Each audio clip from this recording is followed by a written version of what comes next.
This happened when I was about 14 or 15. I'm 19 now.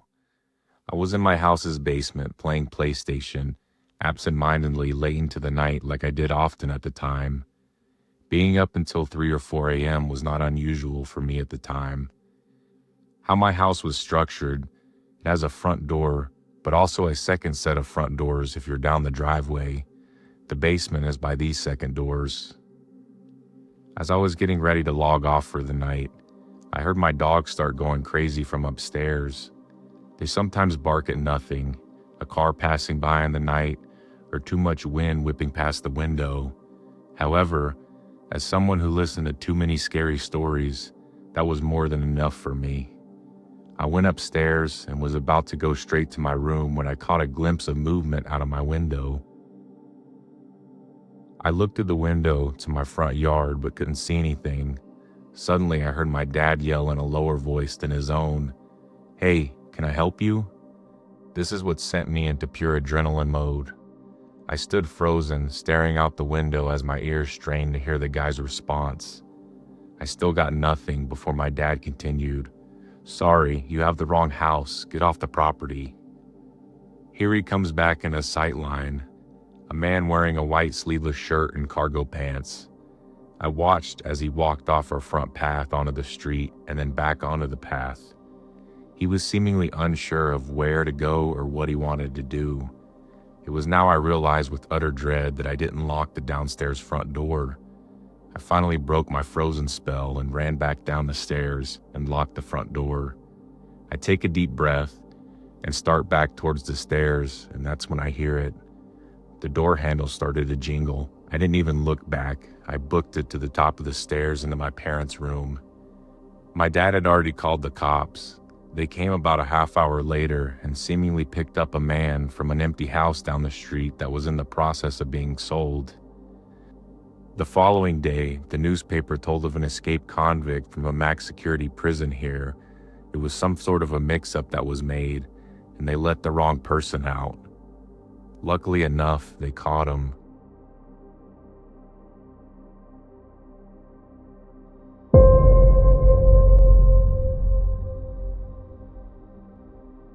When I was 15 or so, I was home alone when my parents were out with my brothers.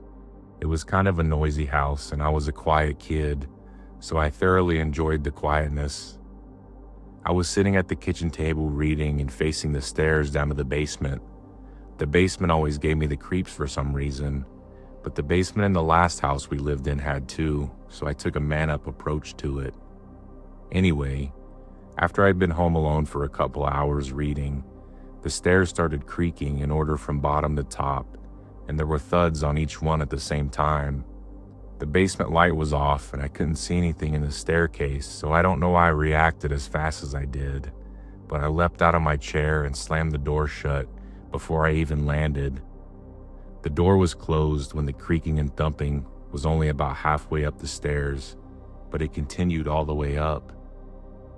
I don't know how long I stared at the door waiting for whoever was there to come through. I was positive they would, because if they were intimidated by my presence, they wouldn't have continued after I slammed the door. When my legs started working again, I grabbed the mag light in one hand and a piece of metal pipe from a vacuum cleaner in the other hand and sat on the couch waiting. After a few hours, my family finally came home. When I told my dad, he quietly grabbed a knife and we went into the basement. We didn't find anything, but a decade later and with 60 more pounds of muscle, I still shivered through writing this. Every time I convinced myself that it was just the house creaking, I remember the sound and I know that someone was down there.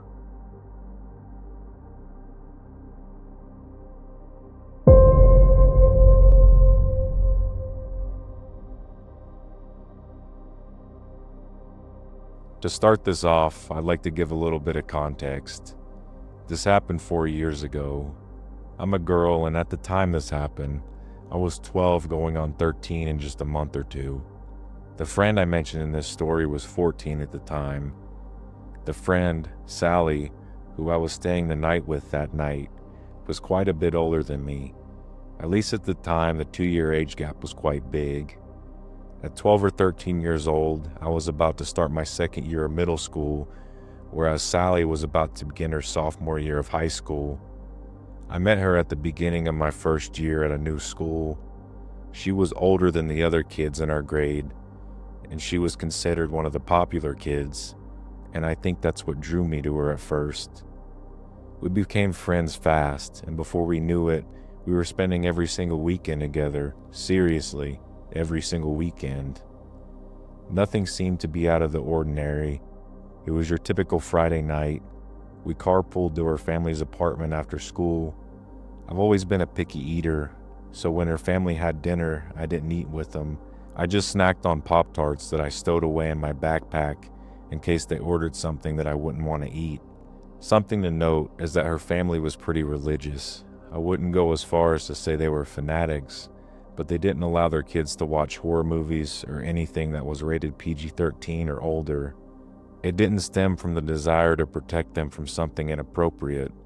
Sally's mother had an irrational fear that scary movies had a satanic message. We asked to watch The Purge, and her mom obviously said no.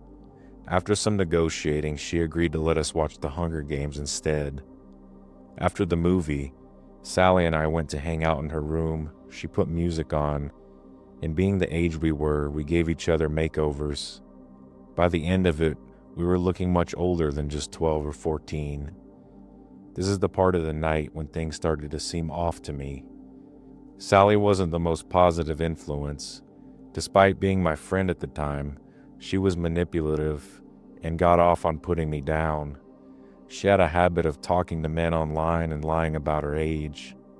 Sally showed me some texts between her and the man she was talking to. I can't give you an exact recount of them, but they consisted of him trying to convince her to meet up with them and just the usual things you'd expect from a creep online. According to him, he was 19, tall and blonde with soulful blue eyes. Once I saw the text, I asked if she had pictures of him. Something didn't sit right with me after seeing the messages. She showed me what he looked like, and he was clearly not 19. This man was at least 40, and he looked like he lived in his mother's basement. Then we got a call from him.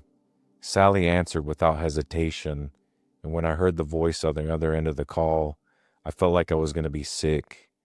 "You're so pretty. Why don't you come meet me?" he asked. Sally said that she couldn't because she was spending the night with a friend. The mention of this sparked his interest, and then he proceeded to try to ask us both to meet him. Sally, lacking any common sense, said yes.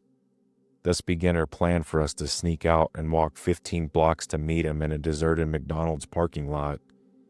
I didn't want to go. I was raised on stories of what happens to teen girls who meet random men from the internet in person.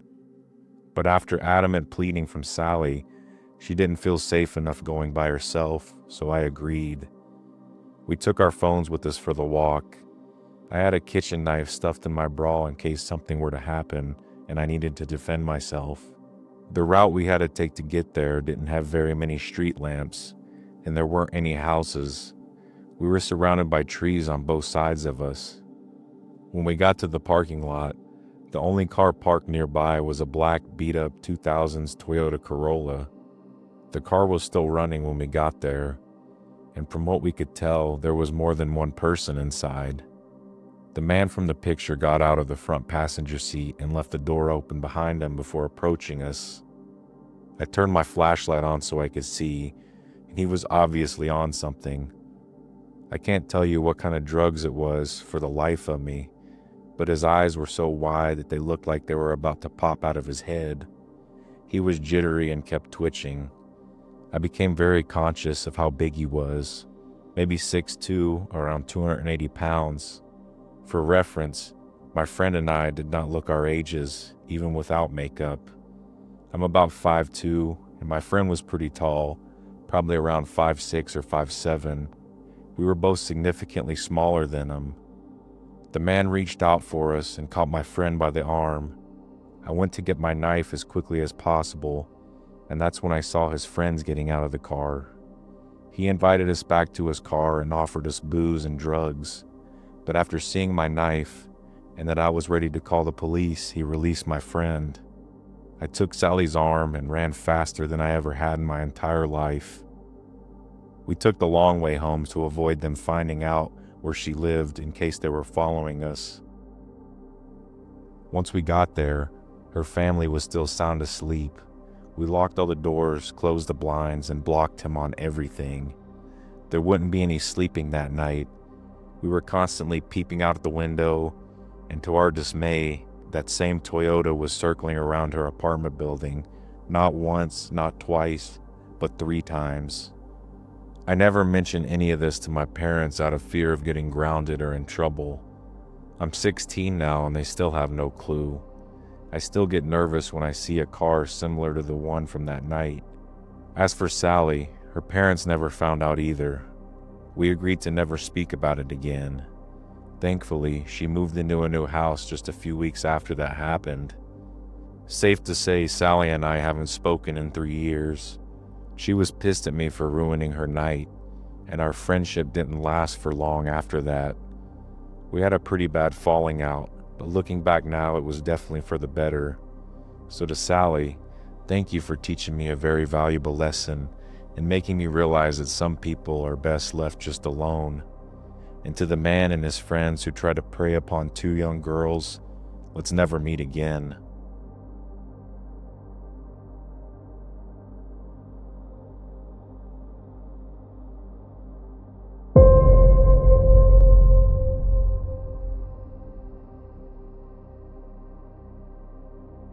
This story occurred a few years back. I would have been around 8 or 9 at the time. My old bedroom sat facing towards the street and also happened to be right next to our front door. It was very small and it had been built in place of our old front porch. The roof was slanted slightly downward toward the window, which took up most of the wall, and the bed could only fit one way. It was painted purple, not a nice purple either, like a kid's bedroom, of course. My bed sat facing towards the door to my bedroom, parallel to the window. A closet took up the part of the corner between my bedroom door and the window, making for an unusual space. Every night, I checked to make sure the curtains were all shut all the way, as the idea of people watching me from the street made me very uncomfortable, even at a young age where things like that shouldn't even be crossing my mind. Every night, I slept soundly. No nightmares, no sudden noises waking me up in the middle of the night, nothing. That was until the middle of the year during school break. I remember waking up to the sound of someone breathing. I couldn't move, couldn't catch my own breath. I was stuck. I remember so clearly seeing a man standing in the corner of my room, stuck partly behind the curtain as if it would hide him. Of course, I could see him. He was just this dark entity who stood and watched. After what felt like hours, I was able to get back to sleep. In the morning, I told my mom about what had happened, and she explained it was just a strange nightmare and that I was fine. But the way she said it wasn't very believable. These cases of sleep paralysis went on for about a year, taking me up into the middle of next year when I was like 8 or 9. I remember waking up in the middle of the night, just like I had most nights for the last year, to a man in the corner, only this time I could move. I stayed absolutely still, despite knowing he was actually there. I could hear his faint breathing, like he was trying to hide from me just as much as I was trying to hide from him. I couldn't help but think, has this man been here every night this year? I remember the thoughts I had, how I'd run out to the room and scream for my mom, how she'd call the police, how this man would be arrested and sent away, but I couldn't do that. He was basically in front of the door. I spent the night staring at him, trying to fall asleep. I'd say it was around 5 a.m. I was able to drift off, just short of the birds starting to wake. I woke up, lo and behold, he was gone. The first thing I did was tell my mom. She already looked uneasy, like she already knew. That's when I heard 2 people talking outside. I found out later the people outside were my neighbor and a police officer who was taking an eyewitness statement. Around 6 in the morning, our neighbor spotted a man standing outside my window. She called the police, but he was gone before they arrived. Other neighbors stepped forward, saying they'd seen him outside in the middle of the day, looking at her house. There were no signs of forced entry, only 2 footprints in the flower bed outside my window. My mother told the police officers my account of what had happened, and they came to the conclusion that he'd done the same thing last year. I saw it, and it sparked my tangent of sleep paralysis. The streetlight outside projected his shadow, so it appeared as though he was in my room. This whole time, he'd been waiting patiently outside. Who knows what would have happened if my neighbor didn't spot him on her way out to work.